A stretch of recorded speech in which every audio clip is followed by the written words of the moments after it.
Hey beloved, I noticed a really interesting phenomenon last night whilst watching a commentary on a specific Christian influencer couple.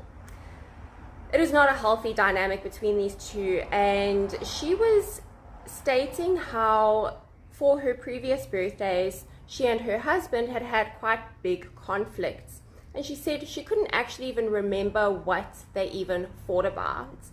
And this is something I haven't seen addressed much from a psychological perspective, from a manipulation, understanding angle, or maybe it's just coupled in with gaslighting.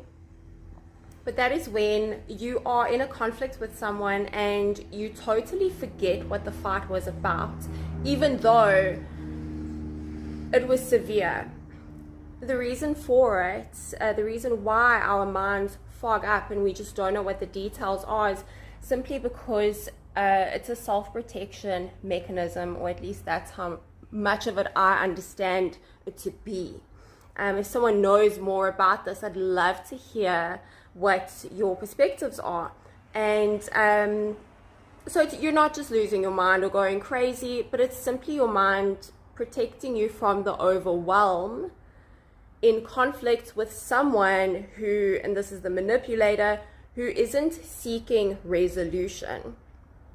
They're moving goalposts. They rely on the confusion. They rely on your brain fog to manipulate their standing and how they are perceived and the impression management that they are doing.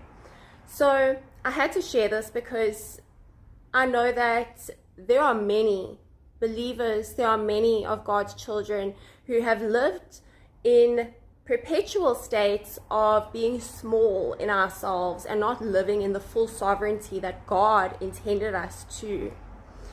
And that is why I talk a lot about people-pleasing, manipulation, because many of God's children are not yet sovereign. Before 2026 begins, beloved, if there are still edges in yourself that you would like to be refined so that you become impenetrable to abuse, manipulation, people-pleasing, speak to God. He's a good Father, and He wants us to be walking in the fullness of authority for which Yahusha died. I leave you with that, and I hope you have a blessed new year. Look after yourselves. I love you very much. Mwah.